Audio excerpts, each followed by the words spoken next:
Hello, ഇന്നിവിടെ എന്താ പരിപാടി എന്നല്ലേ നിങ്ങൾ നോക്കുന്നത്? ഇന്ന് നമ്മുടെ വീട്ടിലൊരു ബർത്ത്ഡേ ഫംഗ്ഷൻ ഉണ്ട് കേട്ടോ. അതുകൊണ്ട് ജോലി കഴിഞ്ഞ് നേരെ ഞാൻ എൻ്റെ വീട്ടിലേക്കാണ് വന്നത്. അതാട്ടെ എൻ്റെ കോലമൊക്കെ എങ്ങനെ ഇരിക്കുന്നത്.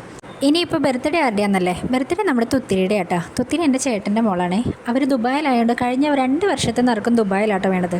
അങ്ങനെ 3ാമത്തെ ബർത്ത്ഡേ നറുക്കാട്ടോ നമുക്ക് വേണത്. ദേ നിൽക്കുന്ന മുതലാണ് കേട്ടോ തുത്തിരി. എന്തായാലും തുത്തിരി നല്ല സന്തോഷത്തിലാണ് കേട്ടോ. പുതിയ ഉടുപ്പും കേക്കും ഹാപ്പി ബർത്ത്ഡേ ബലൂണുകളൊക്കെ കണ്ടപ്പോൾ തുത്തിരി ഭയങ്കര സന്തോഷത്തിലാട്ടോ. പിന്നെ എൻ്റെ കെട്ടിയോൻ്റെ കയ്യിലിരുന്ന് പറന്ന് വരുന്ന ഈ സാധനത്തിനെ കണ്ടോ? ഇതാട്ടോ ഏറ്റവും ചെറുത് ഞങ്ങളുടെ വീട്ടിൽ. എന്നാൽ ഇവക്കാട്ടോ ഏറ്റവും കുറുമ്പ്. കാര്യം പാവത്തിനെ പോലെയൊക്കെ തോന്നുമെങ്കിൽ ഇവളുടെ നിന്ന് ഞങ്ങൾക്ക് എല്ലാവർക്കും കിട്ടാറുണ്ട് കേട്ടോ. അതൊക്കെ ഞങ്ങൾ വാങ്ങി പിടിക്കാറുണ്ട്.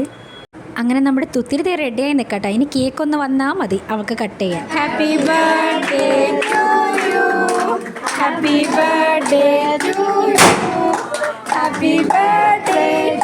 അങ്ങനെ നമ്മുടെ കൊച്ചു നല്ല ഹാപ്പിയാണ് കേട്ടോ. കേക്ക് അങ്ങോട്ട് കൊടുക്കുന്നു, ഇങ്ങോട്ട് കൊടുക്കുന്നു, വീട്ടുകാരെല്ലാവരും കൊടുക്കുന്നു, മുത്തച്ഛന്മാർ കൊടുക്കുന്നു, അമ്മമ്മമാർ കൊടുക്കുന്നു. അങ്ങനെ കംപ്ലീറ്റ് കേക്ക് കൊടുക്കലായിരുന്നു കേട്ടോ.